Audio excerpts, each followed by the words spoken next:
Како да се победат предрасудите на заедницата и да се отворат сите институционални можности за лицата со интелектуална попреченост? Кој е патот по кој ќе се осмислува подобар квалитет на животот на овие лица и нивната социализација?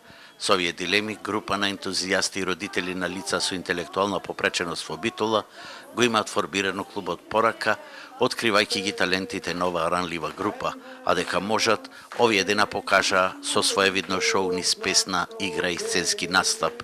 Елена Петровска, која ги обожава Здравко Чолик и Драгана Мирковиќ, беше една од звездите која на англиски испеа хитови од Витни Хјустон и Мараја Кери.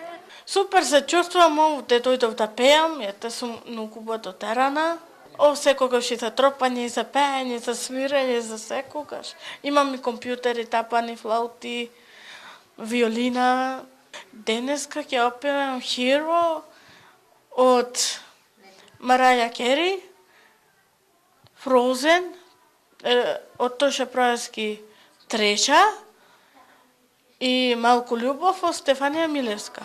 Незината мајка, која и дава силна поддршка, раскажува со колку труд, стрпливост и љубов го подготвија овој концертен настап.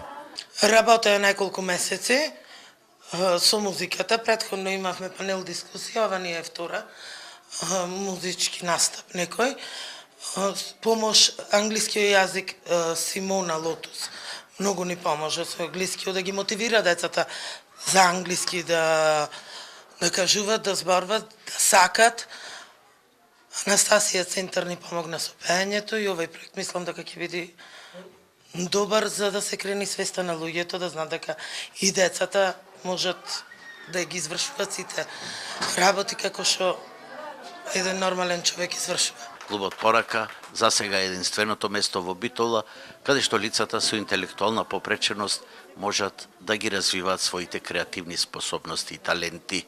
Немат друга можност, освен во нашиот клуб, каде што клубот представува место, не како врска, не како работа, него место каде што се пее, се игра и се изработуваме